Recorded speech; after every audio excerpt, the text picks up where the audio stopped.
মন ভালো নেই। আর কয়েক ঘন্টা পরেই পৃথিবীর মাটিতে পা রাখবেন সুনিতা বুচ। মহাকাশে ৮ দিনের কাজ করতে গিয়ে ৩০০ দিনের বন্দি অবস্থা। কিভাবে কাটালেন এতদিন সুনিতা ও বুচ? কি খেলেন? কি বা পাওয়া যায় মহাকাশে?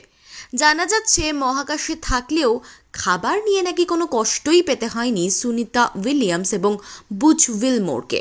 কারণ সেখানে ব্রেকফাস্ট সিরিয়াল থেকে শুরু করে গুঁড়ো দুধ, pizza, shrimp cocktail, roasted chicken, tuna মাছ সবই তারা খেয়েছেন।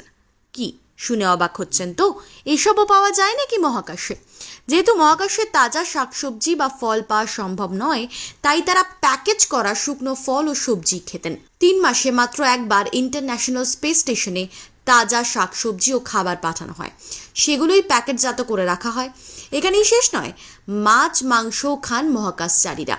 যেহেতু পৃথিবী থেকেই এগুলো রান্না করে প্যাকেট করে পাঠানো হয়, তাই মহাকাশে গিয়ে এই খাবারগুলো ফুড ওয়ার্মার দিয়ে গরম করে খান মহাকাশচারীরা।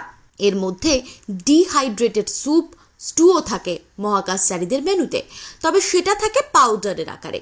এর মধ্যে শুধুমাত্র জল ঢেলে নিতে হয়, তাহলেই খাবার রেডি। স্টেশনে ৫৩০ গ্যালনের জলের ট্যাঙ্ক আছে, সেই জল দিয়ে এই খাবার প্রস্তুত করতেন সুনিতারা। তাদের ফেরাতে ১৬ই মার্চ আন্তর্জাতিক স্পেস স্টেশনে পৌঁছয় ইলন মাস্কের সংস্থা স্পেস এক্সের ক্রু 10 মহাকাশযান। ফ্যালকন 9 রকেটে ওই মহাকাশযানটিকে পাঠানো হয়। নতুন মহাকাশযানে রয়েছেন ৪ জন নভোশ্চর। এবার সুনিতাদের পৃথিবীতে ফেরার পালা। আমেরিকার ফ্লোরিডার উপকূলে স্থানীয় সময় অনুযায়ী মঙ্গলবার বিকেল ৫টা ৫৭ তারা নামতে পারেন পৃথিবীতে। ভারতের ঘড়িতে ওই সময় বুধবার ভোর ৩:৩০। তবে এবার পৃথিবীতে ফিরে কিসের অভাব বোধ করবেন ভারতীয় বংশোদ্ভূত সুনিতা? মহাকাশ স্টেশনে বসে নিজের মুখেই তা জানিয়েছিলেন এক সাক্ষাৎকারে। তার কথায়, সব কিছুই মিস করব।